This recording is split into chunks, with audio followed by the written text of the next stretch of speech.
All right, hello and welcome to That's the Point. This is the place where we talk about construction positioning. My name is Corey Meyer here with my bud Jonathan Stickle. What's up, man? Doing well. Glad to be here. All right, so today we're going to dig into actually a request that we had from a previous video and kind of following up on that with the logical next step, and that's surrounding CSV files and specifically importing them into a project that has a DWG and some common issues with that. All right, so we try to take these in bite-sized chunks, so this is actually going to be part two of a three-part discussion. It's actually a rather deep discussion because the first issue is realizing that you actually have a problem, and we're going to help you identify that today. Yeah, and it is kind of a three-part, right? We're going to do, the first one was just importing a CSV file, and simply, now it's about DWGs and it's not looking like what you think it should look like. So just to set the table, right? So you've imported the points into your project.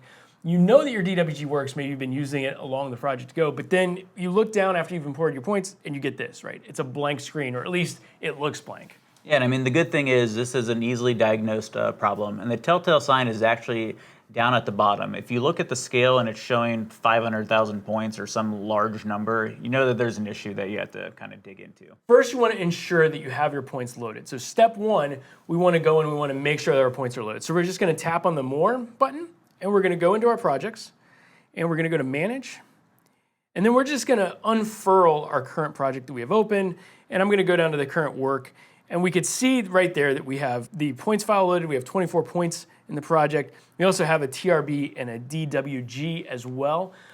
So we now know that everything is in this project just like we would expect it to be. And at this point, you're going to want to go ahead and double check the CSV file size itself. Just make sure you didn't fat finger any like extra zeros or anything, as previously mentioned in our first. Yeah, and it's so easy. Like in that first video we talked about open up the CSV. Just make sure you don't have 500,000 or 5 million instead of what you're expecting to be maybe 5,000, right? So if your CSV file is good and it's listed in your project, then we want to head back to the map view. So we're going to go over to map, and we're going to open that map view back up. And we just want to go over and make sure that it's visible, because that's something that can also trip you up. You go over to the visibility tab, we can open our models and our points, and we could see that both the points file and the TRB file that we were expecting to see are both turned on and visible. So that's the next step, is make sure that your visibility is set. If you still can't see it, then we're going to start scaling it back. We're going to keep scaling out, and see if we can't find those points. Now, in this particular instance, we can see that we've got this point 115 way off the screen, way far away from everything else. So there's our bad point, right? So in simple cases like this, it's actually easy enough to remedy. We could just go into our point manager. So we go to Create, go to our point manager. We actually highlight that point 115. We can actually just delete it. And then when we zoom in and we hit our extents button right there up at the upper right-hand corner, everything shows up just like it's supposed to. So in that particular case, there was one bad point. You bring it out, all of a sudden everything looks good again. You can continue to work and just double check that point later on. So that's really kind of it. Yeah, and as we mentioned, like at the top, if it still doesn't line up or show up, then you've probably got a solid coordinate issue within your data.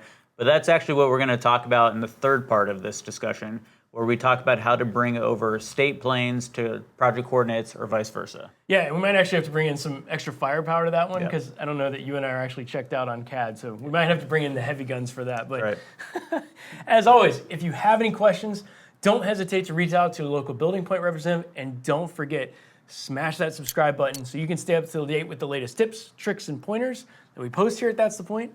And thanks for watching, and we'll see you next time.